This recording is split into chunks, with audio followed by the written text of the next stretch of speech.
Nesse vídeo nós vamos fazer a apresentação da utilização da placa Xstruture Uno, né, o nosso sistema de monitoramento de estruturas, mediante a aquisição de dados de força, né, medição de força através do uso de células de carga, né. Então nós vamos utilizar essa célula de carga aqui, é uma célula de carga resistiva, tá? E ela, nesse exemplo aqui, é uma célula de carga de 100 kg, ok? Tá?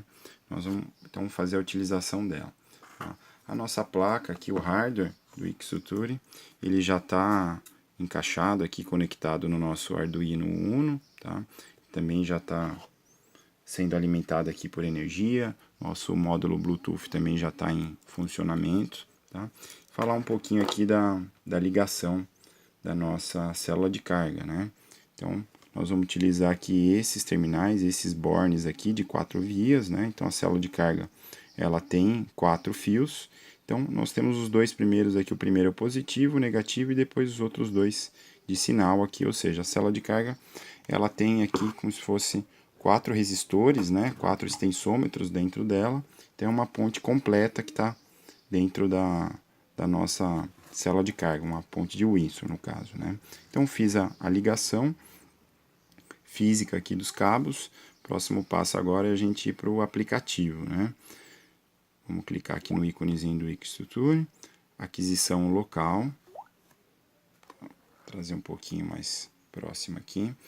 Lembrando que tem um outro vídeo aqui no canal que demonstra todo o passo a passo de utilização do software, tá? Do aplicativo, inclusive utilizando simultaneamente os 4 canais. O primeiro passo vai ser aqui, conexão Bluetooth, cliquei em conectar, depois nós vamos escolher o HC05, que é o nosso módulo Bluetooth. Conectou, tá? E aí o nosso canal aqui, ó, é o CH03, ele que é uma medição de força. Então eu vou habilitar somente ele. Se eu estivesse trabalhando com os outros canais de deformação, temperatura e deslocamento, habilitaria os outros. Mas nesse exemplo aqui nós só vamos medir força, né? Utilizando uma célula de carga. Então, vamos lá, a gente está vendo aqui que embaixo do LR, na frente do 03, que é o canal 3, já tem um valor aqui, né? Que está oscilando. É uma leitura, o LR é de leitura relativa, né? Ainda não é uma força, né? Como por exemplo o KGF. É em bytes ainda, o leitura relativa. Esse valor aqui, preferencialmente, ele deve estar um valor positivo, tá? Tá vendo? Então, está aqui 439, 540, agora já está oscilando, né? E esse valor, preferencialmente, ele tem que estar positivo. Se ele não tiver positivo, com uma pequena chave de fenda, você tem que fazer um ajuste nesse potenciômetro aqui, tá? Que esse potenciômetro está associado à célula de carga. Esse outro aqui está associado à leitura de extensômetro, mas não é o caso. Então lá já está positivo. Se não tivesse, eu faria um ajuste aqui, seja sentido horário, anti-horário, até aquele valor tá positivo, tá? Positivo, e o ideal é que ele seja o mais próximo possível de zero, tá? O valor que eu falo próximo de zero ainda pode ser um valor igual esse, quase 500 mil, né? Não estou falando zerar exatamente, tá? Mas isso tem a ver com o nosso fundo de escala, com o range de medida, ok? E aí nós vamos iniciar a calibração, tá? Então aqui no aplicativo tem a parte de calibração, já selecionei o canal. Então nós vamos iniciar clicando aqui no botão iniciar, tá? Cliquei em iniciar e aí vem essa medida, clicar em aplicar, né, no botão aplicar, que é o segundo botão. Mas antes de clicar no botão aplicar, nós precisamos o quê? Aplicar uma força conhecida na célula de carga, né? E aí, essa força conhecida vai depender muito da célula de carga, do experimento que está sendo feito, né? E aí eu tenho esse Fcon, esse aqui, né? Então, eu já digitei aqui um valor conhecido, né? Nessa caixinha de texto aqui, eu já tinha digitado que eu estava trabalhando em KGF. Então, ou seja, esse 10 aqui seria como se fosse 10 KGF, quilograma-força, né? Mas eu vou mudar ele para 5.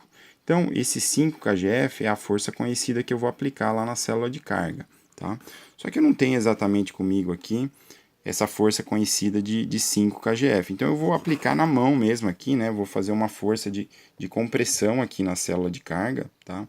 Vou aplicar aqui, tô tentando fazer uma força aqui, seguro, mantenho essa força constante, né? Eu já vejo que o LR alterou e clico em aplicar, tá? Continuo segurando aqui, tá?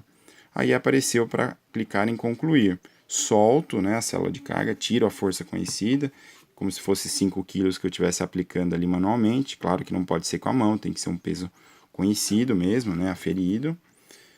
Depois disso eu clico então em concluir, tá? E agora o processo de calibração concluído, é só clicar em zerar. Tem esse bipzinho, ele zerou, tá? Ele vai ficar oscilando um pouco, a gente sabe que esse sistema com extensômetros que tem dentro da célula de carga, ele é bem sensível, então alguma coisa sensível à temperatura, interferências eletromagnéticas, né? A gente tem próximo aqui para gravar esse vídeo uma lâmpada fluorescente em funcionamento, então um reator dela, todo esse tipo de coisa influencia. Então eu vou voltar e vou aplicar de novo, mais ou menos aquela força, né, que eu tinha feito na mão aqui, eu vou aplicar novamente na célula de carga, né, eu vou aplicar e vou manter aqui, né. Então já está chegando próximo a ela ali, ó, 5,67, exatamente eu não consigo fazer aquela força que eu tinha feito, né, mas está calibrado aí, calibrado o nosso sistema para a utilização dessa célula de carga, tá ok? Então, frisando que não deve fazer a calibração apertando assim com a mão, que não é um valor exatamente conhecido, né? Eu acho que fiz uma força aí próxima a 5 kg, mas também não tenho certeza, tá ok? E como utilizar aí os outros recursos, né? De gravar resultados, leitura remota, gráfico, a gente tem outro vídeo aí no canal que explica passo a passo a utilização desses recursos, que também são bem simples, inclusive com a utilização dos 4 canais em utilização simultânea.